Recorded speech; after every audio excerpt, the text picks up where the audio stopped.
Pakitang gilas na naman si Renz Abando sa harap ng kanyang kapwa Pinoy import na si Carl Tamayo. Maasahan talaga sa pagkuha ng rebound kahit malalaki ang kanyang kalaban sa ilalim. Off night para kay Tamayo, in-outperform ni Abando. Pero bago nga yan, eto solid na basketball Molten. Dating 1,437 pesos, ngayon nga ay mabibili mo na lang ng 475 pesos sa Shopee. Limited offer lang nga ito, kaya ano pang hinihintay mo? Click mo na nga yung link sa comment section sa ibaba.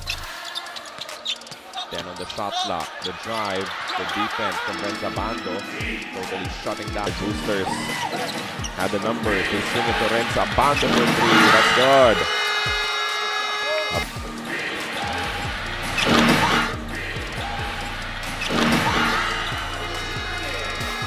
Has not gotten himself going. Off the spin, Tamayo finally will get a good. These takers will need Carl Tamayo to make some noise.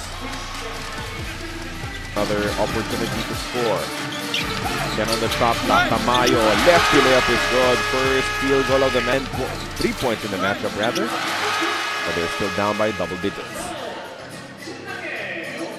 SM Maray not yet seeing action here in the third quarter. Abando makes up for the earlier mistake by taking care of her quarter. Oh, good switch.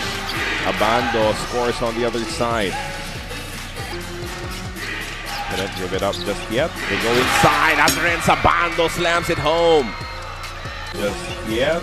They go inside as Renz Abando. Sa huli nga ay panalo sa game na ito ang anyang Red Boosters, kung saan ang kanilang naging top scorer ay ang kanilang point guard na si Park Ji-hoon. Kapagtala naman nga si Renz Abando ng 7 points, 2 rebounds at 1 block, habang si Carl Tamayo naman nga ay struggle sa field this game na kumana lamang nga ng 3 points. Pero despite nga sa talo na ito ng LG Lakers ay nangunguna pa rin nga sila sa standings ng KBL ngayong season.